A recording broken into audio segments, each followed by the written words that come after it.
আসসালামু আলাইকুম। ইলম ও জিকির হইতে পড়া হইতেছে 28। হযরত আব্দুল মালিক ইবনে ওমর রহমতুল্লাহ বলেন, রাসূলুল্লাহ সাল্লাল্লাহু আলাইহি ওয়াসাল্লাম ইরশাদ করিয়াছেন, সূরা ফাতিহার মধ্যে সমস্ত রোগ হইতে শেফা আরোগ্য রহিয়াছে। দারামি 29। হযরত আবু হুরায়রা রাদিয়াল্লাহু আনহু হইতে বর্ণিত আছে যে, রাসূলুল্লাহ সাল্লাল্লাহু আলাইহি ওয়াসাল্লাম ইরশাদ করিয়াছেন, তোমাদের কেউ যখন সূরা ফাতিহা শেষে আমিন বলে, তৎক্ষণাৎ আসমানে ফেরেশতাগণও আমিন বলে। যদি সেই ব্যক্তির আমিন ও ফেরেশতাদের আমিন যদি একসঙ্গে মিলিয়া যায়, তবে তার পিছনের সমস্ত গুনাহ মাফ হইয়া যায়। বুখারী 30। হযরত নওয়াজ ইবনে সামানা কেলাবী রাদিয়াল্লাহু তাআলা আনহু বলেন, আমি নবী করিম সাল্লাল্লাহু আলাইহি সাল্লামকে ইরশাদ করিতে শুনিয়াছি যে, কিয়ামতের দিন কুরআন মাজিদকে আনা হইবে এবং ওই সমস্ত লোকদেরকে আনা হইবে যাহারা উহার উপর আমল করিত। সূরা বাকারা ও সূরা আল ইমরান, যা কুরআনের প্রথম দুইটি সূরা, সকলের আগে আগে থাকিবে। মুসলিম 31। হযরত আবু হুরায়রা রাদিয়াল্লাহু আনহু হইতে বর্ণিত আছে যে, রাসূলুল্লাহ সাল্লাল্লাহু আলাইহি ওয়াসাল্লাম ইরশাদ করিয়াছেন, তোমরা নিজেদের ঘরগুলিকে কবরস্থান বানাইও না, অর্থাৎ ঘরগুলোকে আল্লাহ তাআলার জিকিরের দ্বারা আবাদ রাখো। যে ঘরে সূরা বাকারা পাঠ করা হয়, সে ঘর হইতে শয়তান পালিয়া যায়। মুসলিম 32। হযরত আবু হুরায়রা রাদিয়াল্লাহু আনহু বলেন, রাসূলুল্লাহ সাল্লাল্লাহু আলাইহি ওয়াসাল্লাম সদকায়ে ফেতারের দেখাশোনা করার জন্য আমাকে নিযুক্ত করিয়াছিলেন। এক ব্যক্তি আসিল এবং উভয় হাত ভরিয়া শস্য লইতে লাগিল। আমি তাকে ধরিয়া ফেলিলাম এবং বলিলাম, আমি তোমাকে অবশ্যই রাসূলুল্লাহ সাল্লাল্লাহু আলাইহি ওয়াসাল্লামের খেদমতে লইয়া যাইব। সে বলিল, আমি একজন গরিব লোক, আমার উপর আমার পরিবার পরিজনের বোঝা রহিয়াছে এবং আমি অত্যন্ত অভাবগ্রস্ত। হযরত আবু হুরায়রা রাদিয়াল্লাহু আনহু বলেন, আমি তাহাকে ছাড়িয়া দিলাম। সকালবেলায় নবী করিম সাল্লাল্লাহু আলাইহি ওয়াসাল্লাম আমাকে বলিলেন, আবু হুরায়রা, তোমার কয়েদি গত রাতে কি করিয়াছে? আল্লাহ তাআলা তাহাকে এই ঘটনার সংবাদ দিয়াছিলেন।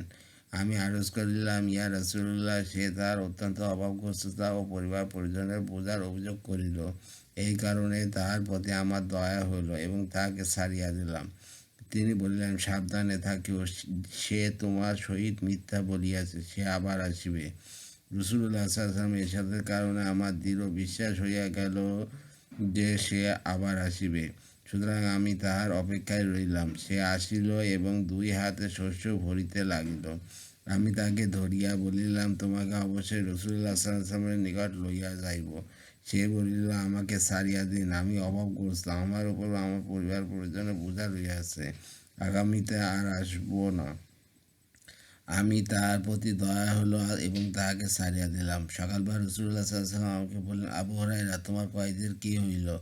আমি আরজ করলাম, ইয়া রাসূলুল্লাহ, সে তার কঠিন প্রয়োজন ও পরিবার পরিজনের বোঝার অভিযোগ করিল, এই জন্য তাহার প্রতি আমার দয়া হইল এবং তাহাকে ছাড়িয়া দিলাম। তিনি ইরশাদ করিলেন, সাবধানে থাকিল, সে মিথ্যা বলিয়াছে, আবার আসিবে।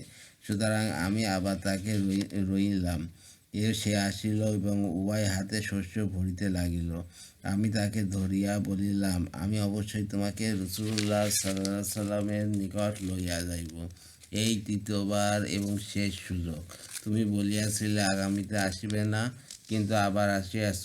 সে বলিল, আমাকে ছাড়িয়া দাও, আমি তোমাকে এমন কিছু কালেমা শিখিয়া দেব, যাহা দ্বারা আল্লাহ তাআলা তোমার উপকার করিবেন।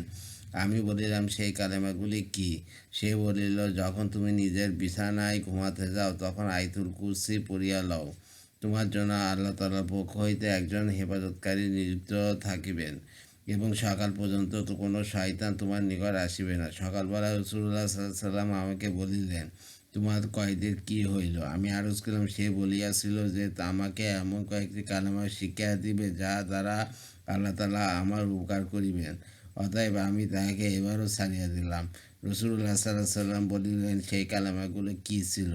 আমি বলিলাম, সে এই বলিয়া গিয়াছে যে, যখন তুমি বিছানায় ঘুমাতে যাও, তখন আয়াতুল কুরসি পড়িয়া লও। তোমার জন্য আল্লাহ তাআলার পক্ষ হইতে একজন হেফাজতকারী নিযুক্ত থাকিবে এবং সকাল পর্যন্ত কোনো শয়তান তোমার নিকট আসিবে না। বর্ণনাকারী বলেন, সাহাবা রাদিয়াল্লাহু তাআলা আনহুম নেক কাজের প্রতি অত্যন্ত লালিত ছিলেন, এই জন্য শেষবার নেক কাজের কথা শুনিয়া ছাড়িয়া দিলেন।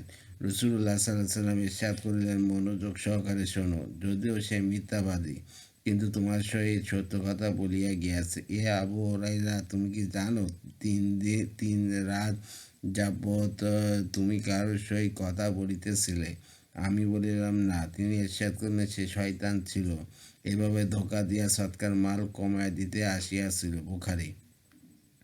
হযরত আবু আইয়ুব আনসারীর আদালতের রিয়াতে আছে যে, শয়তান এই বলিল যে, তুমি নিজের ঘরে আয়াতুল কুরসি পড়িও, তোমার নিকট কোনো শয়তান, জিন ইত্যাদি আসিবে না। তিরমিজি। ৩৩। হযরত উবাই ইবনে কাব রাদিয়াল্লাহু তাআলা আনহু বর্ণনা করেন যে, রাসূলুল্লাহ সাল্লাল্লাহু আলাইহি ওয়াসাল্লাম আমাকে ইরশাদ করিয়াছেন, হে আবুল মুনজির। ইয়া হযরত উবাই ইবনে কাব রাদিয়াল্লাহু আনহু-এর উপনাম। তোমার জানা আছে কি, তোমার নিকট কিতাবুল্লাহ সর্বাপেক্ষা মর্যাদা সম্পন্ন আয়াত কোনটি? আমি আরজ করিলাম, আল্লাহ ও তার রাসূলই সর্বাপেক্ষা বেশি জানেন। নবী করিম সাল্লাল্লাহু আলাইহি ওয়াসাল্লাম দ্বিতীয়বার জিজ্ঞাসা করিলেন, আবু মুনিজর, তোমার জানা আছে কি, কিতাবুল্লাহ সর্বাপেক্ষা মর্যাদা সম্পন্ন আয়াত তোমার নিকট কোনটি? আমি আরজ করিলাম, আয়াতুল কুরসি।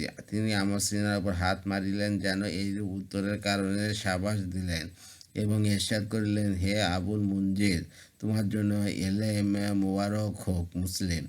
এক রিওয়ায়াতে আয়াতুল কুরসি সম্পর্কে ইরশাদ করিয়াছেন, সেই পাক জাতের কসম, যার হাতে আমার প্রাণ, এই আয়াতের একটি জিহ্বা ও দুইটি ঠোঁট রহিয়াছে, ও আরশের পায়ার নিকট আল্লাহ তাআলার পবিত্রতা বর্ণনা করে।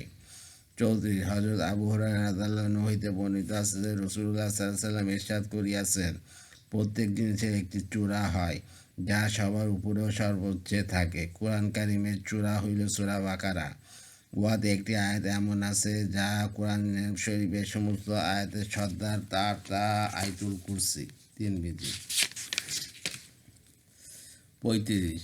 হযরত নোমান ইবনে বশীর রাদিয়াল্লাহু আনহু হইতে বর্ণিত আছে যে, নবী করিম সাল্লাল্লাহু আলাইহি ওয়াসাল্লাম ইরশাদ করিয়াছেন, আসমান ও জমিন সৃষ্টির ২০০০ বছর পূর্বে আল্লাহ তাআলা একটি কিতাব লিখিয়াছেন। উক্ত কিতাব হইতে দুইটি আয়াত নাজিল করিয়াছেন, যার উপর আল্লাহ তাআলা সূরা বাকারা শেষ করিয়াছেন। এই আয়াত দ্বয় একাধারে ৩ রাত্র যে ঘরে পড়া হয়, শয়তান উহার নিকটেও আসে না। তিরমিজি। ৩৬। হযরত আবু মাসউদ আনসারী রাদিয়াল্লাহু আনহু হইতে বর্ণিত আছে যে, রাসূলুল্লাহ সাল্লাল্লাহু আলাইহি ওয়াসাল্লাম ইরশাদ করিয়াছেন, যে ব্যক্তি কোনো রাতে সূরা বাকারার শেষ ২ আয়াত পড়িয়া লইবে, তবে এই ২ আয়াত তাহার জন্য যথেষ্ট হইয়া যাইবে। তিরমিজি।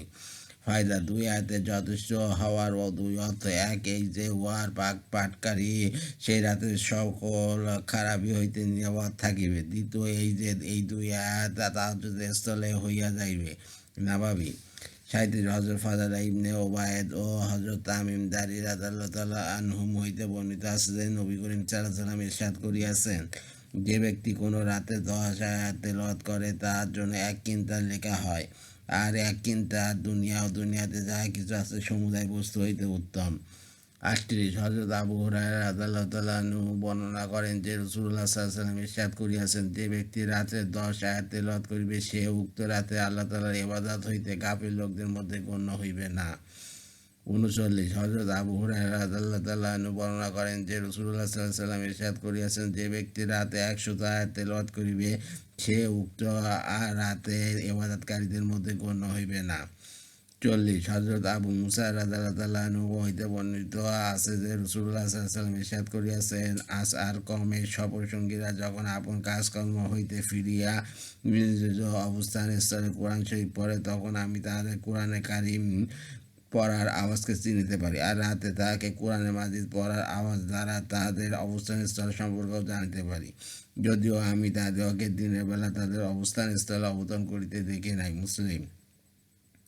৪১। হযরত জাবের রাদিয়াল্লাহু আনহু হইতে বর্ণিত আছে যে, নবী করিম সাল্লাল্লাহু আলাইহি ওয়াসাল্লাম ইরশাদ করিয়াছেন, যার এই আশঙ্কা হয় যে সে রাতের শেষ অংশে উঠিতে পারিবে না, তাহার জন্য প্রথম রাতে ঘুমাইবার পূর্বে ভিতর পড়িয়া লওয়া উচিত।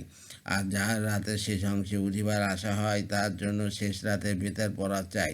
কেননা রাতের শেষ অংশে কোরআন কারীমের তেলাওয়াতের সময় ফেরেশতাগণ উপস্থিত হন, এবং ওই সময় তেলাওয়াত করা উত্তম। তিরমিজি। ৪২। হযরত সাদ্দাদ ইবনে আওস রাদিয়াল্লাহু আনহু বর্ণনা করেন যে, রাসূলুল্লাহ সাল্লাল্লাহু আলাইহি ওয়াসাল্লাম ইরশাদ করিয়াছেন, যে কোনো মুসলমান বিছানায় যাওয়ার পর কোরআন কারীমের যে কোনো সূরা পড়িয়া লয়, আল্লাহ তাআলা তার হেফাজতের জন্য একজন ফেরেশতা নিযুক্ত করিয়া দেন। অথবা যখনই সে ঘুম থেকে জাগ্রত হোক না কেন, তার জাগ্রত হওয়া পর্যন্ত কোনো কষ্টদায়ক জিনিস তার নিকট আসিতে পারে না। তিরমিজি।